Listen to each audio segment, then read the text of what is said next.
Welcome to the Geneva Collection Season 3, produced in collaboration with Building Bridges. Throughout this season, we explore perspectives from across finance, business and innovation to understand how sustainable finance is evolving and where the next innovations and investment opportunities are.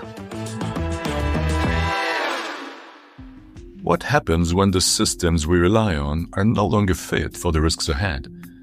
And how can we design more resilient and sustainable approaches? Today, we turn to the built economy, the buildings, infrastructure and cities where climate and financial risks intersect. More extreme weather and rising insurance costs are changing how resilience must be planned and financed. Our host, Karen Hitschke, leads an inspiring conversation on how better risk modeling, adaptation measures, and new building approaches, from retrofit to updated design standards, are transforming insurance and real estate, and what this means for future asset value and the resilience of our cities and communities. Let's begin. Resilience is no longer just a buzzword. It's an economic imperative. I think both of you will agree with me. We have climate change, social shifts, and systemic shocks have really shown how vulnerable our systems are, especially in the built environment. Buildings and cities are where risks basically converge, but also where solutions can take shape. The built economy is also 37% of global emissions, carbon emissions, which is a massive contribution, obviously. And even more importantly, or as importantly, there's growing urbanization. So this is where we are today, but how is it going to develop in the future? So I think that the question is really, how do we design, finance, and insure assets that are built to withstand the shocks of the future? And to discuss this, today I'm joined by Méan, Head of Strategy and Swissroc, and Linda Freiner, Chief Sustainability Officer at Zurich Insurance. Thank you so much for joining us here at Building Bridges, where the conference is ongoing next door. Thank you so much for having us today, and it's a pleasure to be sitting here with both of you lovely ladies. Thank you, Karen, so much. Wonderful. So let's get kicked off. Resilience can really feel quite abstract as a concept. Linda, why is it so central to insurance today? And what risks are becoming insurable if we don't act? So a sustainable transition must be built on resilience.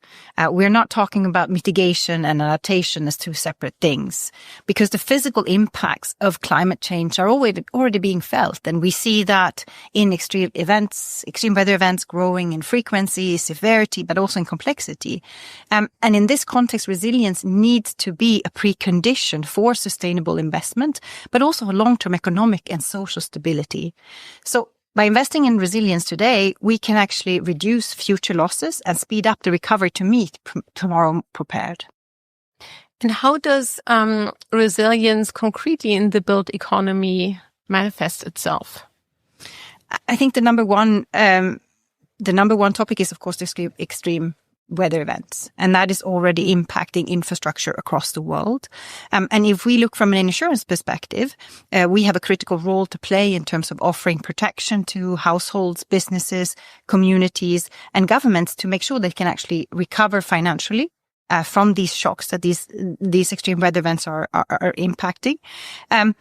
But the reality is, of course, as the frequency and the severity of these events continues to rise, premiums for natural catastrophe insurance will need to increase to reflect this additional price.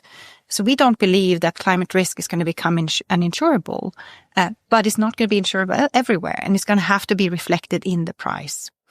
So what we need to do, we need to tackle this new challenge with a different approach, which is really focusing on reducing the risk first and making sure that we well understand the risk and that we identify the right adaptation measures that can actually increase the resilience for these infrastructures to actually withstand the shocks that climate related events are going to impacting us. That will, of course, also making sure that we can develop more accurate protection solutions. Mm-hmm. But it's clear, if we do not invest in risk prevention, in adaptation, and in resilience, the risk of climate is just going to come up, and the insurance prices go up with that. Yeah. And I think this brings me right to Harrison. When you think about now you from the real estate and build economy business, from your perspective, where do you then see the biggest vulnerabilities, but also opportunities for resilience and for that planning and, forward looking that Linda was talking about? Totally. When we talk about resilience, the built economy really sits, I'd say, at the center, ultimately because it's where climate, finance, and society all collide. I always think of the built world in two uneven halves, coming back to what you were talking about earlier in terms of GHG consumptions and the fact that, it's accountable for 37%. One half revolves, of course, around the building component, the carbon we lock into the buildings with steel, glass, and of course, concrete. Super important. The other half is all about the occupation, how we use those spaces every day through heating, cooling, how many times you shower, so to speak, in a week. But both matter tremendously. And over a building's lifetime, occupation usually accounts for the larger chunk of those emissions. It's important to keep that in mind. So there's, of course, the construction piece, but then there's how you are occupying these sites. Thus, if we really want to meet, so to speak, the objectives that we're setting, that governments are setting, these 2050, climate forward objectives, what we really have to do is face the fact that 80% of the buildings that are going to be standing in 2050 are already standing today. And that is something that you have to keep in mind. This means that we can't just focus on the new and shiny objects, so to speak, but we have to tackle the mundane, the upgradable, the sites that we've got, and really try to retrofit, so to speak, at an accelerated pace. We're retrofitting here in Switzerland at about 1% a year. We have to get that multiplied to a state where we are tripling that effort very concretely. Otherwise, too many assets risk to become obsolete. They'll lose tenants, they'll lose values. In some cases, they'll even lose their insurance. And so that's no easy feat. Retrofitting at scale takes a lot of capital, takes a lot of people. The construction workforce is already stretched here in Switzerland. I interview people on a weekly basis. We have a tough time finding good talent in our industry. And this is something that has to be boiled into the equation. One last piece I'd also add when it comes to resilience is the fact that it's not just about the buildings, so to speak, but it's also about nurturing beliefs. Facts and data matter, but people need to be convinced, so to speak, to act. They need to have those strong convictions.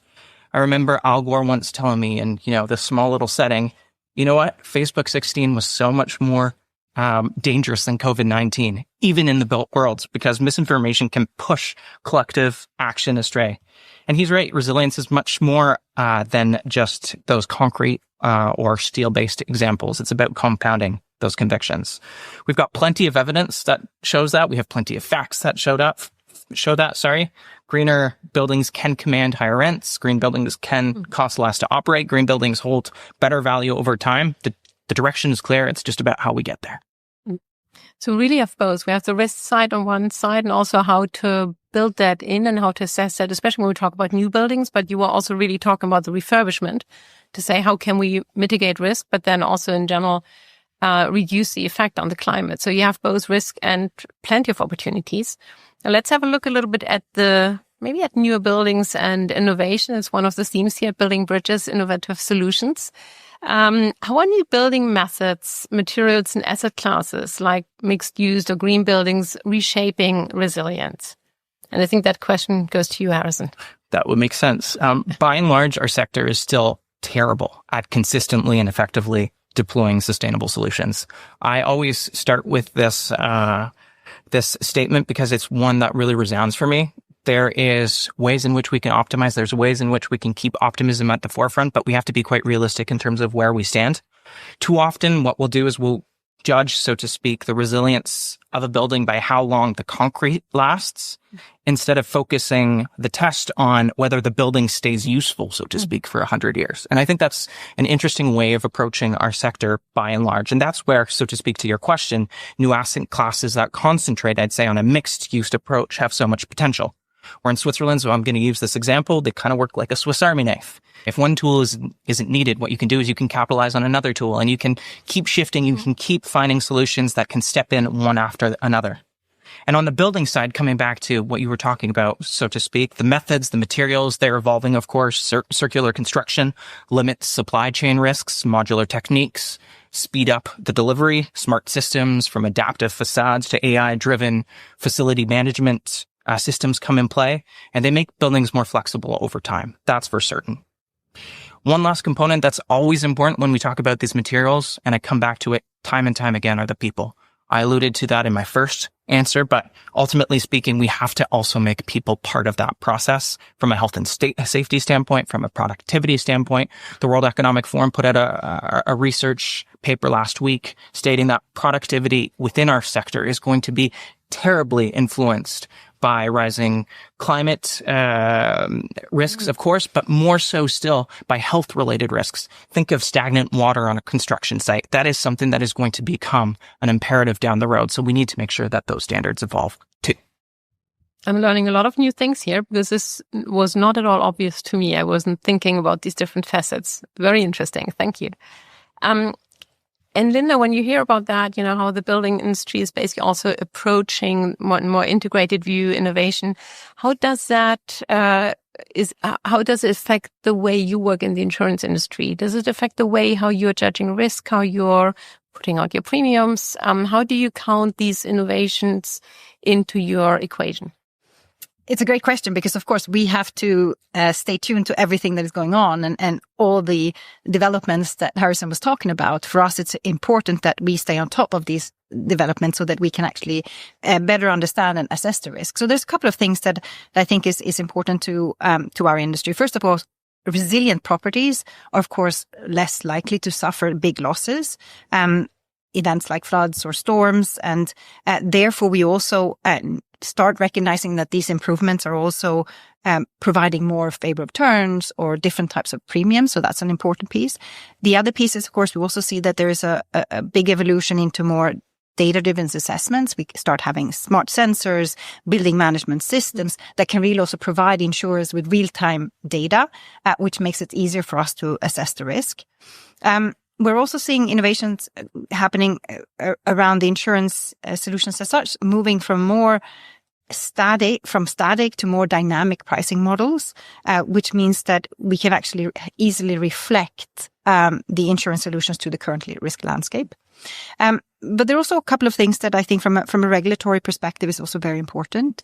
Building codes are extremely important for us. And that actually in the US, it helped enable us to go into the mass timber industry.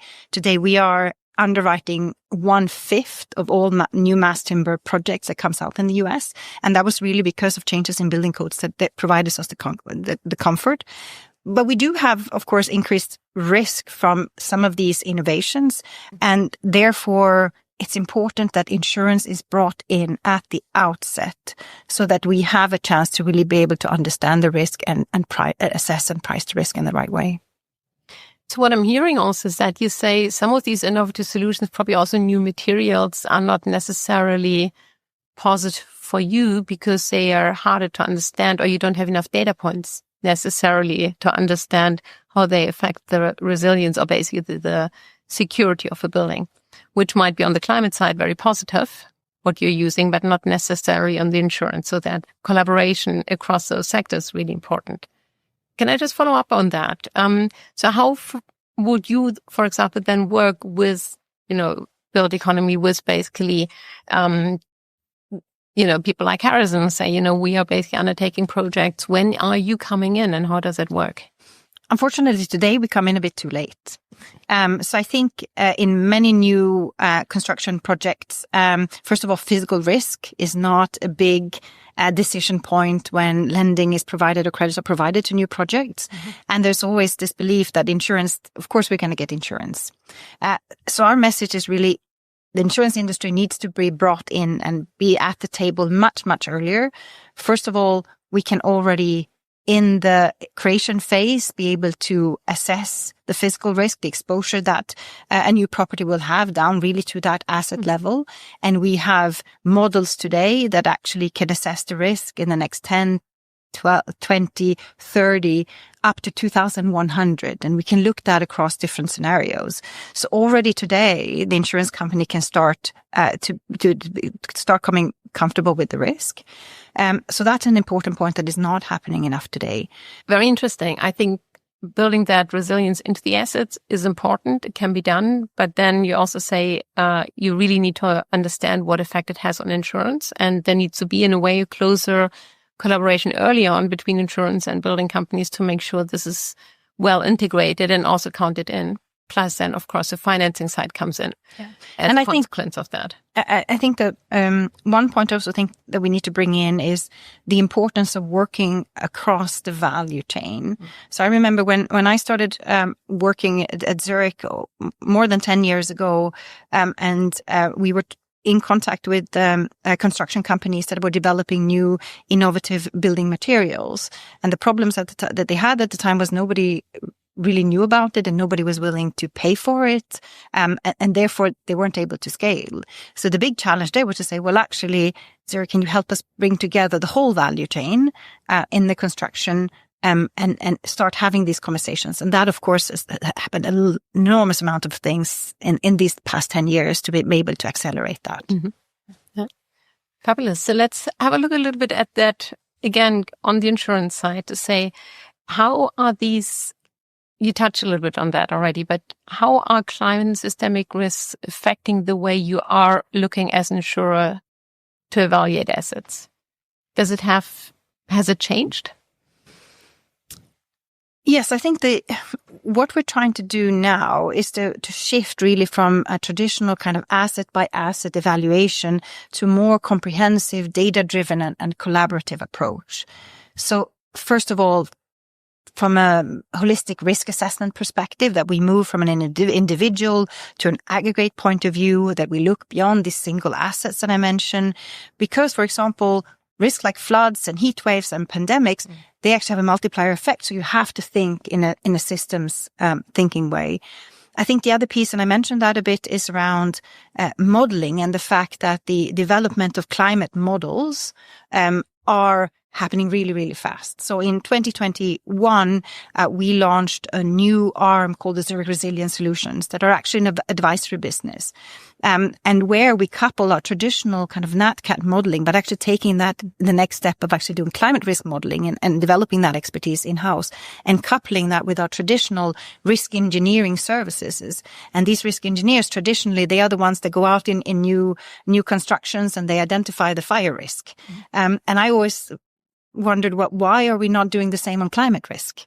And 10 years ago, focus was on fire, but we're actually seeing an increased interest into the climate risk space. So that's absolutely a new type of way of assessing it. We mentioned the physical risk in terms of the impacts of storms and wildfires and rising sea levels, but we also do have transition risks. So actually the shift in regulation, in technology, market preferences to move to green buildings that Harrison talked about, of course, also affect the asset values and insurability. Last but not least, we are also seeing more and more focus on risk diversification to make sure that we actually avoid concentration of exposure in highly vulnerable areas or sectors, so that we actually have a more diversified portfolio. Thank you. And directly following question then to you, Harrison, from a developer's perspective, how does that shift in how insurance deal with climate risk and how they take it into account? How does that affect your investment decisions? I am actually going to use one of Linda's points as my main answer to say that insurance for a long time in our sector was really taken for granted, so to speak, in the sense that it was something you did either on a private, retail, commercial level. It just happened. But when insurance disappears or it has to be renegotiated, has to be reassessed, ultimately speaking, you run at the risk of your financing disappearing. And that's a direct hit to asset value, so to speak. So for developers, that changes the entire equation. Assets that fall behind on resilience face undeniable brown discounts. That's for certain. Those that go further are starting to see green premiums. I'm a little bit more skeptical when it comes to green premiums, but definitely a strong advocate of brown discounts. So insurance has moved from being, so to speak, a back-end cost to a front-end driver of design and investment. If you don't factor resilience and insurance in from day one, you're exposed twice to the environment and to the market. I think that's quite fascinating. Like, it's a complete shift in how you have to think about how to take your decisions. It's quite impressive. So it's really about both, like the resilience about how you build, how you insure, and it kind of really influences each other. So let's have a look a little bit at you talked already about systemic. approaches to say it's not the building, you need to look at the system. So how does that converge in cities? Because cities, that's where people are concentrated. It's where the assets are concentrated. It's where the risk is concentrated. And I think question goes first to you, Harrison. If your usage shifts, like remote work, reshaping, how offices are being used, mixed use neighborhoods, how is that affecting the resilience of the cities, or how are you looking at it systemically? That's a loaded question. I'm going to try and dumb it down and maybe use an example or analogy to get to it. But I always think that an engineer, when he tackles a building, so to speak, he doesn't necessarily just calculate it for today's load. What he does is he tries to design it, might it be the foundations, the pillars, the structures, so that they can carry a heavier load and adapt to new uses and remain safe down the road. So that foresight is ultimately what keeps the building useful and not just standing. Cities need, so to speak, to, I would say, apply that same philosophy, not falling subject to change, but being built to evolve with it, because the only constant is going to be that change moving forward, and it's going to grow exponentially. I think Linda's points very much went in that direction.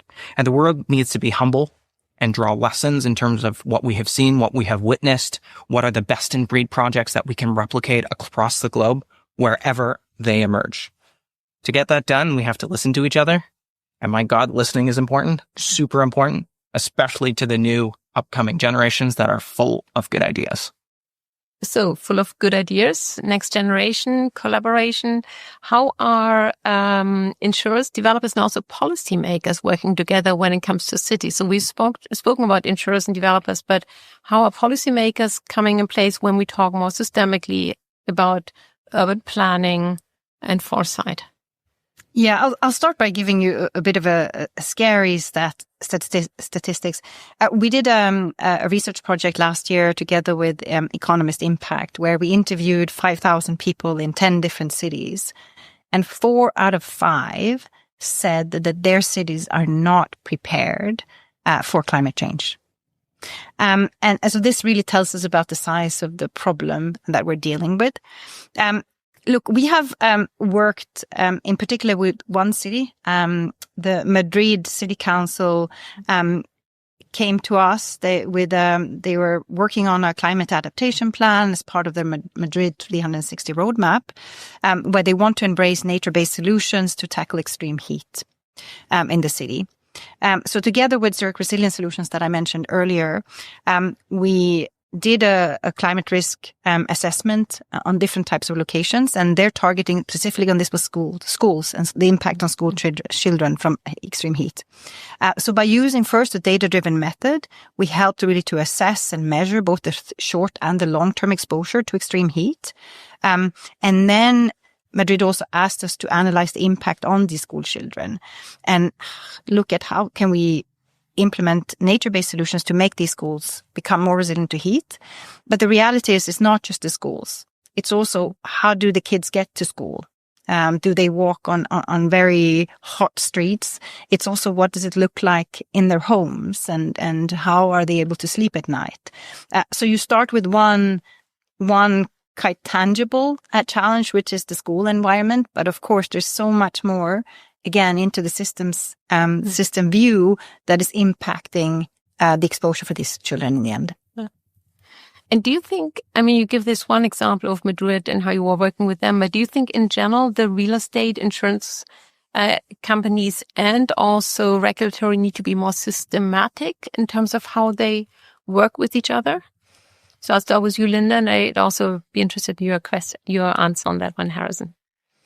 I think there's not enough of dialogue on that topic today. I think we talk a lot about building codes, and we talk a lot about urban planning, but we're not yet really tackling the physical risk perspective and having the right modeling, having the right assessments to really be able to understand the risk.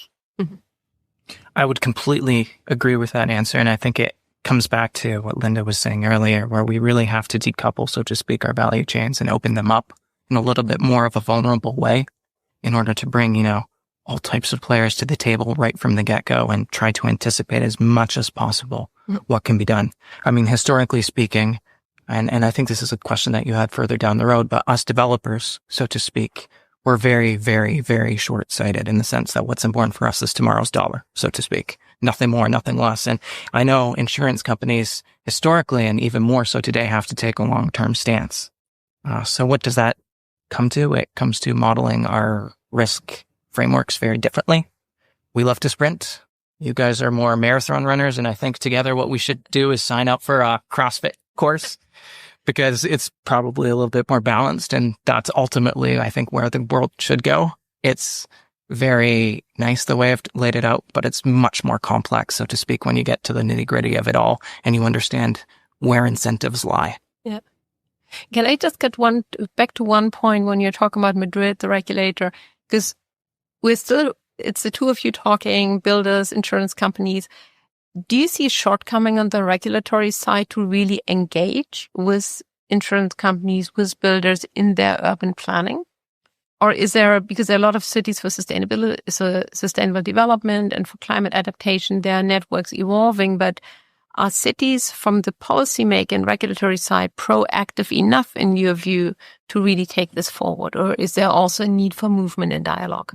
I have an answer. I don't know if you necessarily have one first, but I can just go. I think to date, cities has focused a lot on climate mitigation, and there's been a lot around decarbonization and the transition and how to meet the targets that nations have put out and the contribution of big cities to that. We do not have enough dialogue today around climate risk adaptation and resilience. Mm-hmm. Yeah. I'll answer this by saying that, typically speaking, a builder or developer files for a permit. It's never the state, so to speak, or the regulator or whoever it is that says, I would like a permit that responds to X, Y, and Z. It kind of shows where, ultimately speaking, the onus lies today. And again, if we're thinking more so in terms of fostering new and innovative solutions that can be replicated and can become best of breed, we don't necessarily step away from that first prerogative, but we have to create ways in which we can also stimulate that more collaborative effort. So I think that there is much more that can be done that goes beyond the simple indicators, so to speak, and that go beyond the simple term that a regulator can potentially have. Yeah. So if you look at the future, you said, this is what should happen. If you look then into 35, let's say, what would resilience in the built economy look like for you in cities, in real estate, in the insurance? Harrison, you want to go first? Sure, I'll take this one first. And I'll try to be a little bit more optimistic this time than last time, that's for certain. I think, or I hope, and this is more of a hopeful stance for 2035, that resilience won't be an add-on, but it will ultimately be the baseline, so to speak, where cities will flex their changing usages, buildings will be net zero, and adaptable by default, so to speak. And insurance will be less about paying for losses and more about rewarding prevention, so to speak. We talk about insurance in all types of spheres, but ultimately speaking, the best insurance is there when you don't have to call upon it. And that is something that really has to be built into, solidified into our industry as a whole. And again, it comes down to making sure that the insurance companies understand where the risks lie, and for developers like us to really shed light on where they can be impactful, where they can help us test new ways in doing things, where we're managing, so to speak, the outcomes. I'm going to build on something that Harrison said, and actually, resilience is the best protection. And not insurance. And that should not be coming from an insurance company, but it does. We really think that the risk prevention side needs to come in much, much earlier. And I think today there's a lot of talk about climate transition plans, but the reality is we need to also build in adaptation. We should not have a separate adaptation plan. We really need to just have one transition plan where resilience is underpinning this. And for us, this is really, again, coming in as early as possible to better understand the risks, to make sure that we can provide the right protection solutions, get access to the right data, and also making sure that there is a better awareness on the policy side to make the right decisions in terms of where do we actually build in the future. And I think also we have we have a unique opportunity to really do that now. And it's not just about real estate. We looked earlier this year at the vulnerability and the exposure of renewable energy, which is, of course, something that we need as part of the transition. But the reality is it's much, much more vulnerable than traditional energy, but we need it. So now we have an opportunity to really build it in the right way to make sure that they can withstand the shocks that are to come. So now is the opportunity. Great. And one last wish shift you would like to see where you say this would really move the needle, make a change to really accelerate. With my magic wand, so to speak. Exactly. The shift I'd like to see, at least when we approach it from the real estate standpoint, is that we need to design the future like we design a bridge, so to speak. You don't just build a bridge for today's traffic, you build it to handle tomorrow's traffic. And a bridge isn't only about weight and gravity, it's mostly about connection, linking generations and linking places in new ways. So real estate, insurance, finance should be no different. Resilience means preparing for stresses we can't see yet, but also creating systems that can keep communities connected and thriving as they evolve. Everything that we've talked about within the built world serves ultimately one purpose. It's the people on this planet, and we can't forget that. It's hard to go after Harrison on that, but I think looking ahead, we need to have resilience in the built environment, and it's going to be defined by the adaptability, sustainability, and collaboration, whether it's across cities, real estate, and insurance. So that has to be a very, very close collaboration. And also, if I really have a magic wand, I just wish that we're not going to rebuild in places and provide building permits for zones that have been on and on and on being hit by extreme weather, and that we've learned from the past to build for the future. Can I admit something? It's not just where there's extreme weather. I mean, it's so interesting, some of the discussions I've had with some banks today where they say, you know what, I'll finance you better ultimately if you tear it down and you build it anew. And those are the types of discussions that we need to, I'd say, take away from the table. But that takes a whole ecosystem. That takes a lot of people around the table, a lot of people who are thinking more medium, long term in order to make that happen. Yeah.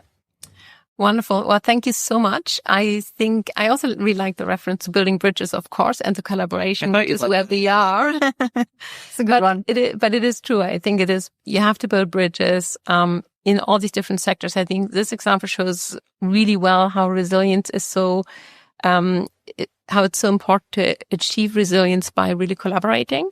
And it's not just about surviving the shocks. I say there's the extreme weather, but also how do you build the adaptation into it? So how can the built economy really adapt over time with the changing environment? Because we can't predict exactly where we're going to be, but you need to build that resilience and flexibility into the system.